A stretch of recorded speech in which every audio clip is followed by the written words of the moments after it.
poolest erinevad SMART eesmärgid OKR eesmärkidest?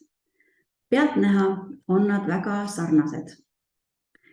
Toon siin videos välja 3 aspekti, mille poolest siis need 2 süsteemi üksteisest erinevad. Esiteks struktuur.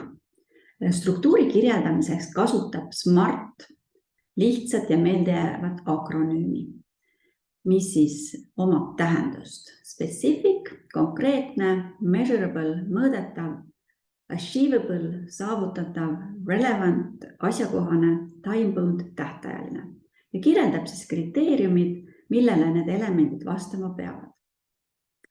OKR kasutab samuti akronüümi ja koosneb sõnadest objectives, eesmärgid ja key results, võtmetulemused. Erinevus struktuuris tuleneb sellest, et OKR eesmärkide puhul me vaatleme 2 tasandit. Eesmärgid kirjeldavad seda, mida me tahame saavutada ja võtmetulemused kirjeldavad seda, kuidas me teame, et me kohale oleme jõudnud. Mis siis vastupidiselt SMART eesmärkide puhul on, me kirjeldame ainult seda, mida me tahame saavutada. Teine, mõõdetavus. SMART täht M tekitab aeg-ajalt segadust, sest akronüümi SMART tähenduses on aegade jooksul tekkinud mitu erinevat versiooni ja täht M võib tähendada seeläbi ka erinevaid sõnu. Mõõdetav, measurable, meaningful, tähenduslik või siis motivational, motiveerib.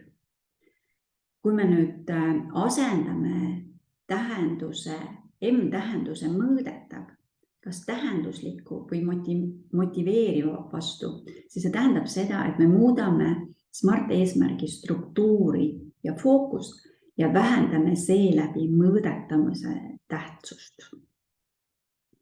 OKR aga rõhutab mõõtmise tähtsust, sest OKR koosneb alati eesmärgist ja võtmetulemusest ja viimased peavad olema mõõdetavad. 3. aspekt, hierarhia. SMART vaatab eesmärke eraldiseisvalt. See tähendab seda, et eesmärgid ei ole omavahel seotud.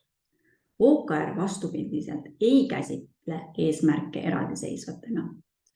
OKR eesmärgid luuakse raamistikus, mis kirjeldab nende suhet organisatsiooni juhtimise ja ajaraamidega. Ja tavapäraselt on OKR eesmärkide hierarhias 3 taset. Meil on strateegilised OKR eesmärgid, mis on siis kooskõlas organisatsiooni strateegia perioodiga, mis võib olla siis nii 3, 5 kui 10 aastat. Teine tase on organisatsiooni tasandi OKR eesmärgid ja need on siis üldjuhul kehtivad 1 aasta. 3.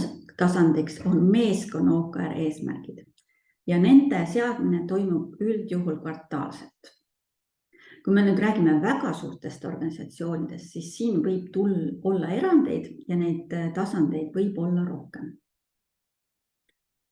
Ehk siis OKR metoodika loob selge seose eesmärkide vahele läbi terve organisatsiooni ja ta teeb seda nii vertikaalselt kui horisontaalselt.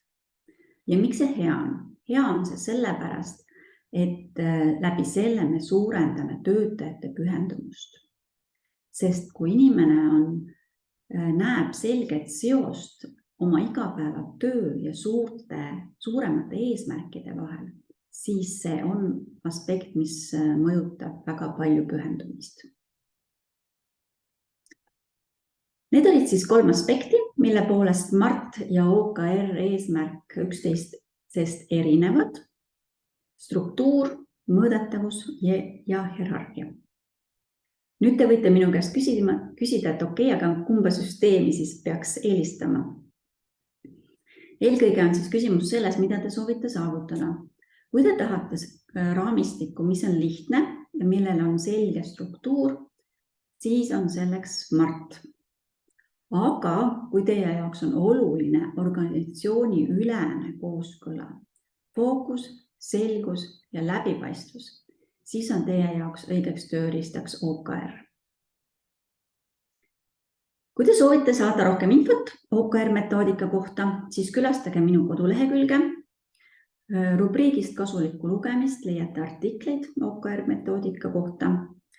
Teil on võimalik liituda ka uudiskirjaga, et saada meili peale teavitusi OKR eesmärkide kohta ja artiklite kohta. Lisaks saate mind jälgida sotsiaalmeedias, LinkedInis, Facebookis, YouTube'is edukaks nime alt. Ja kui te soovite abi OKR metoodika rakendamisel oma organisatsioonis, siis võtke minuga ühendust. Kontaktandmed ja kontaktivormi leiate kodulehelt. Aitäh, et kuulasite ja vaatasite. Näeme jälle.